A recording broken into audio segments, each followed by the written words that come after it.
Hi, and welcome to W Daily. My name is Nikki, and today on IQ Power and Success, we have two guests with us. We have Todd Burkholder and David Bradford from Drive Planning, and they'll be sharing with you tons of tips and resources on gaining financial success.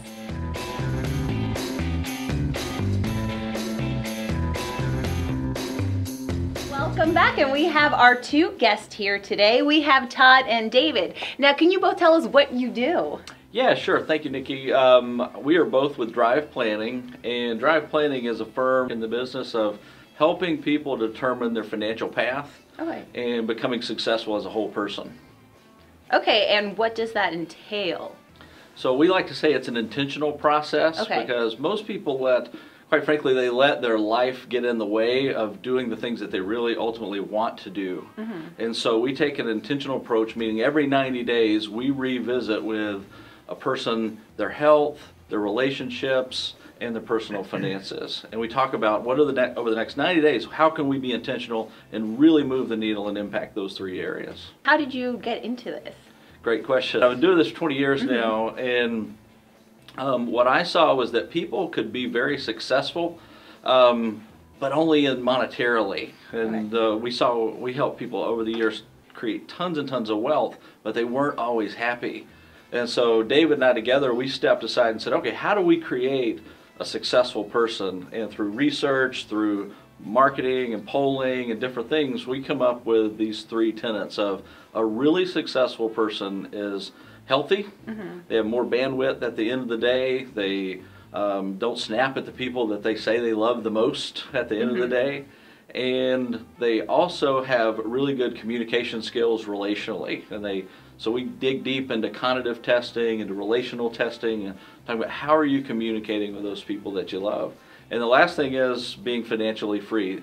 Right at about the time we started our process here and we're creating it, American Express came out with a study that said 78% of married couples had a financial secret.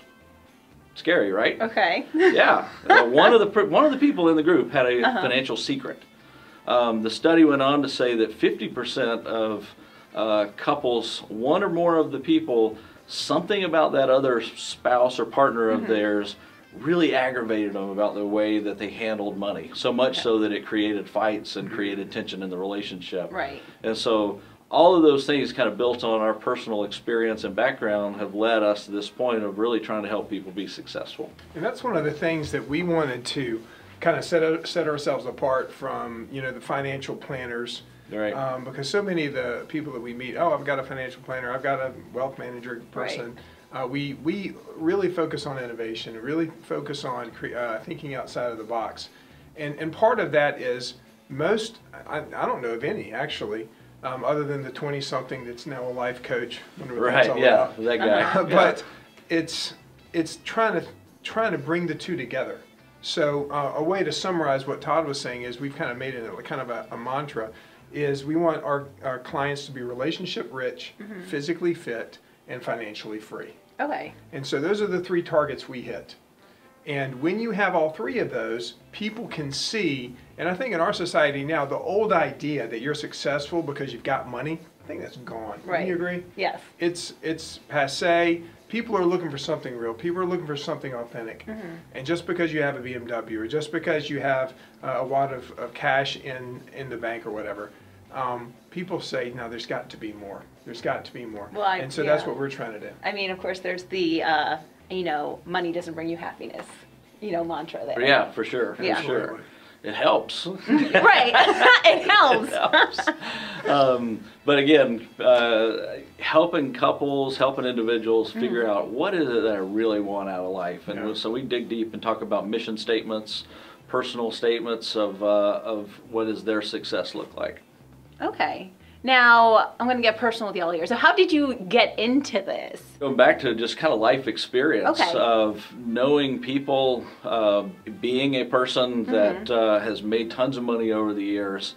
That isn't just it. Right. That is not the only answer to happiness. It's not, that relationship rich part, I think, is really just super critical of being vertically relational with Christ or whomever you identify as your God. Right.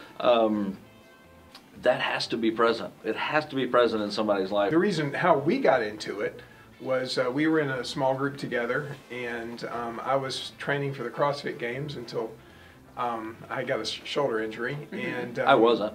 As an aside. You weren't training for CrossFit Games? No. When Todd approached me about it, it was clear to me it wasn't just, hey, let's help these rich people make more money, but let's bring significance, let's bring purpose, let's bring hope. Yeah, I was telling someone just the other day, I think this work that I've been doing now for 20 years has been great. However, the last 5 years has been the most meaningful work I've ever done in my life. So what advice could you give to everyone? I think most people follow what the media tells them to do. They read publications like Money Magazine and listen to talk show people talk about money. Right. And they never really dig in and look at what is the context of the person that's telling them that. Are they biased at all?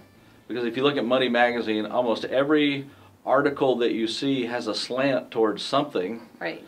And if you flip 2 pages back, you'll see where the slant is coming from in the advertisements. Yeah. All of those publications are Fidelity, T. Rowe Price, all the money managers. Right. So they always guide you towards the same thing. Send us money, send us money. I think everybody has had the rich uncle experience where they've got this guy at Christmas or whenever, and they tell them, well, he's successful, so we might ought to listen to him. Right. And again, you've got to do things where you are. And you got to be intentional about doing things where you are. And so again, our process is every 90 days, we're sitting down and revisiting what is right for you. Okay. You want to raise an alarm because most people, the way we were raised, all the people we talk to, we're kind of raised in a kind of industrial age model. And basically, go to school, get a good job, go get an education to get a good job. Right. Got to get good grades, got to go to college, even if you don't know what to do.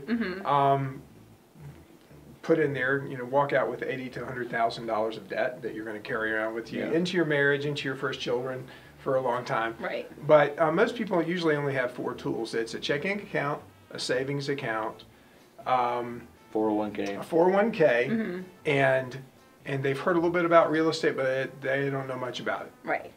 And if that's your model of wealth, and if that's your model of success in the future, you're going to be destroyed. I mean, the market's going to eat you up. And you're going to find yourself with kids in middle school, and you're fussing and fighting over money, and you're never going to get ahead because the more you make in your job, the more you're taxed, the more these bills come, inflation comes up. And so what do? Oh, you know what? We're supposed to put money in the stock market. I heard that. My uncle who's broke, He told me to buy some. he told me I should buy some stock. And so we have this sense. No one knows what they're doing. They know that the tools they have are inadequate. They know that the wealthy have tools that they don't have and knowledge that they don't have. And so they start looking. They start looking for advice. That maybe they'll go pick up Money Magazine. Yeah. After reading this, I feel like I need to be in the stock market. Well, every ad says that, right? Again, it goes back to you got to really be careful of who you're listening to. Who are you listening to? What is their advice tailored to you and your situation? Yeah. More importantly, is it tailored to your hopes and dreams and what you really want to accomplish? I ask you, Nikki, to take off and run towards the horizon. Would you ever get there? No. No. It's always going to be out in front of you, right? Right. It's an unattainable goal. And so sometimes when someone's sitting there at 25, 35, maybe 40 or so years old, the idea of retirement or success seems like they're chasing the horizon. It seems so far out in the future that they deviate off course, and it creates sadness, it creates frustration. They start trying multiple things and they never really win. And so that's where we break it back to, if you were running, if you were chasing that horizon, it wouldn't be till you hit that first bank of trees right there before you really said, okay, I know I'm going somewhere, I'm moving. I don't know if I'm going the right direction, but I know I'm moving. And people love progress. People like checking things off a list. It makes them feel good. That is where happiness lives. That's where it's created. And so again, that goes back to that 90-day approach that we take, and we're consistently giving new short-term objectives that's ultimately going to get you to where you need to go. Ultimately, we're going to get you to the goal, to the end target, but yet we're making progress along the way, very incremental progress along the way. What kind of advice would you give for like different, I guess, ages? If you're thinking of a 25-year-old person, they need to start focusing on short-term savings. Short-term savings because the one thing that leads to credit card debt down the road is when an emergency comes up and they don't have the resource to pay it, and so they go to a credit card, and then another emergency comes up. And so if you can start the habit early of saving, getting some just liquid cash, your retirement, the 401k thing, that can be later. We can do that later. Get your protection in order. When I say protection, I'm thinking about things that protect you against your health going south on you. At 25, you're probably as healthy as you're ever going to be. Right. And so you've got to lock those things up early on in life. So if we move on and we go into like the 35 to 40-year-old person, I think, start focusing on if you've gotten into it, if you've made the mistake of debt, start paring that down. So how do people get in touch with you? Our company is all over social media. We are, our website, of course, is driveplanning.com, just like you drive a car, driveplanning.com. We're on Twitter, Facebook. My name is Todd Burkhalter, David Bradford. We're both, we have blogs, we have all kind of different resources that you can get through driveplanning.com. Perfect. Well, thank you so much for giving your advice this day. Thank you for having us. We appreciate it. Thank you for having us. It's been a blast. Thank you.